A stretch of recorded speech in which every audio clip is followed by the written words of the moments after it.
Votre cuisine évoque votre personnalité, du moins elle le devrait. Les possibilités sont nombreuses, en termes d'architecture et de style. Un choix important à faire est le plan de travail. Dobit avait pris rendez-vous avec un spécialiste. Il explique en détail ce qui vous permet de faire le bon choix.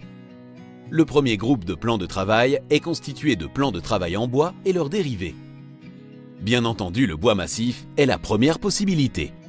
Donc, direction le bois, c'est un très beau matériau, c'est un matériau pur. Avec ses charmes et ses looks naturels, le bois a bel et bien, disons, sa personnalité en fait. Un plan de travail en bois massif peut être magnifique. L'inconvénient est qu'il vit beaucoup. Il va se dilater et se contracter sous l'influence de l'humidité et de la température. C'est la raison pour laquelle nous travaillons très souvent avec des plans de travail qui sont en fait composés. Ils sont très joliment collés l'un contre l'autre et montreront nettement moins de joints de dilatation du fait qu'ils sont collés dentelés en fait. Il convient aussi de tenir compte du fait qu'il s'agit d'un matériau plus tendre. L'impact d'une chute est donc plus grand. Vous aurez plus vite une cavité et l'usure pourra se manifester après quelques années. Il y a aussi un peu plus d'entretien car il est sensible aux taches. Donc vous devez quand même légèrement huiler votre plan de travail après quelques mois avec une huile légère pour salade. Une autre solution consiste à choisir le stratifié. Avec un plan de travail en stratifié, vous avez donc le plan de travail dont une couche de stratifié est collée sur un panneau de fibre dure. Un panneau de fibre dure est un panneau de bois ou un panneau de fibre. En fait, le stratifié est la partie la plus dure du panneau. Donc, il est en fait constitué de papier de fibre de bois fondu avec une résine phénol. Celui-ci est comprimé sous haute température et haute pression. C'est un matériau résistant aux rayures. Nous ne pouvons pas dire exempt de rayures car on peut toujours avoir des rayures, mais il est très résistant aux rayures. Un plan de travail en stratifié résiste aussi aux acides tels que le vinaigre et le citron. Mais attention avec la chaleur, une casserole chaude laisse une décoloration. Avec un plan de travail, nous avons aussi une très bonne résistance au choc et cela veut aussi dire que si vous heurtez l'angle par accident, les dégâts seront très faibles. Avec le stratifié, vous devez bel et bien faire attention avec l'eau.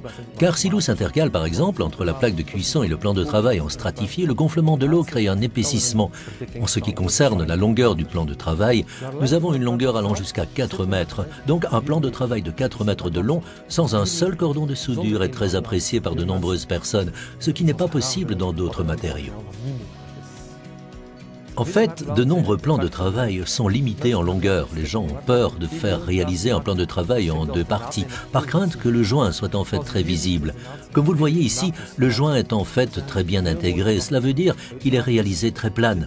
Le dessin proprement dit ne se prolonge pas. C'est en fait le seul point sur lequel vous pouvez voir qu'une interruption s'est produite. Si vous voulez aller un pas plus loin dans la solidité, vous pouvez choisir un plan de travail à âme pleine. Un plan de travail plus rigide est le panneau à âme pleine. En fait, le panneau à âme pleine est un stratifié, mais un stratifié plus massif. Le stratifié massif. Cette description est en effet bel et bien correcte. Sur un plan de travail ordinaire, seule la couche supérieure est constituée d'un stratifié. Pour une âme pleine, le plan de travail complet, 12 mm d'épaisseur, est réalisé dans le même matériau.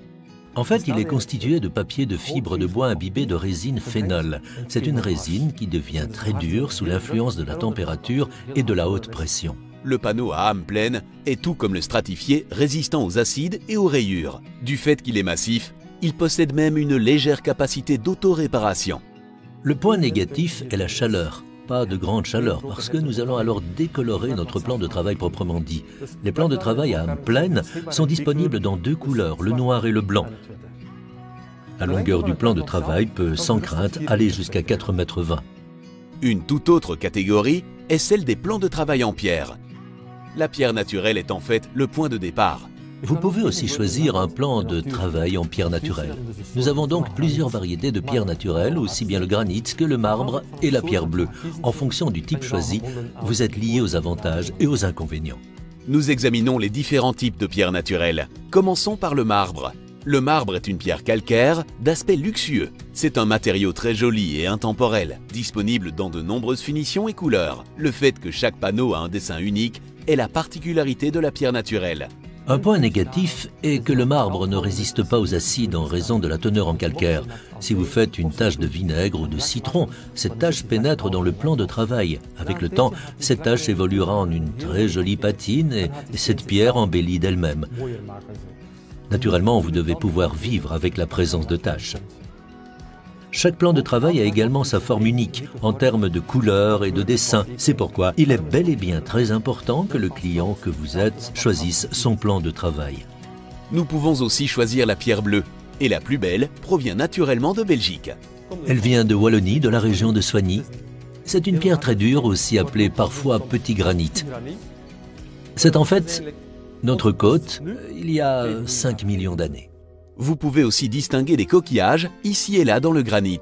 Dans des cuisines rurales, nombreux sont ceux qui choisissent un joli bec de perroquet en guise de finition. Une autre variété de pierre naturelle est le granit.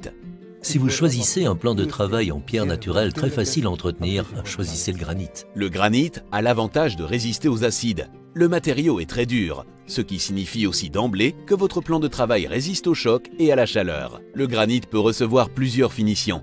Ici, vous voyez par exemple une finition ciselée du bord. La surface proprement dite du plan de travail peut aussi recevoir différentes finitions. Vous pouvez l'obtenir comme ici dans la version brûlée.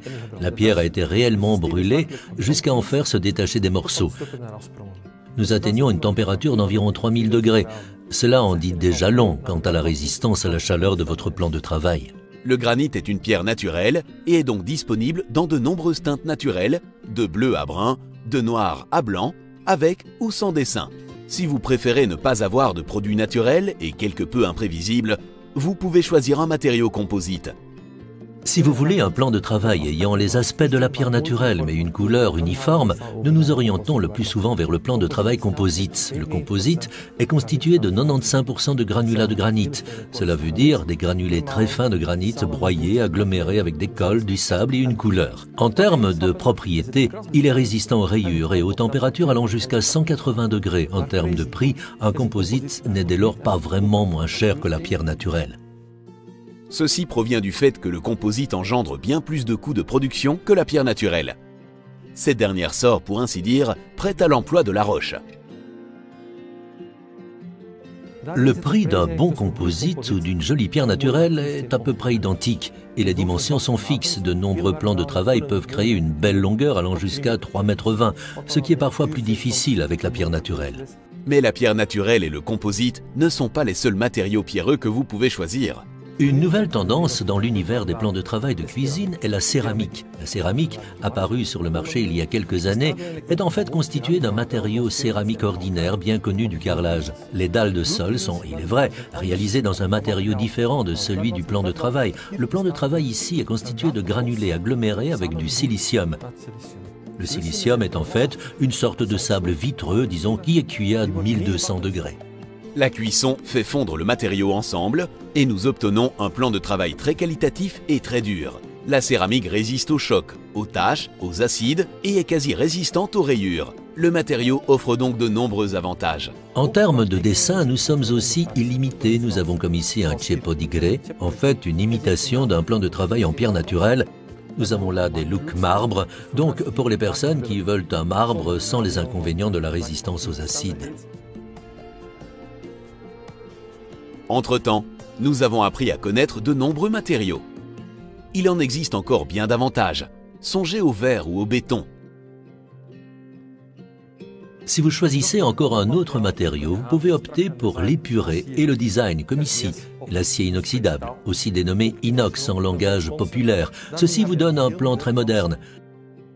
Les propriétés de l'acier inoxydable sont, il est très hygiénique, c'est un matériau très dur, il résiste au choc, il résiste à la chaleur. Un petit bémol, la sensibilité aux rayures. Les rayures apparaissent au fil du temps indissociables de votre plan de travail. Espérons que cette émission vous a donné une idée des différentes possibilités. Vous pouvez encore lire tout tranquillement sur notre site internet.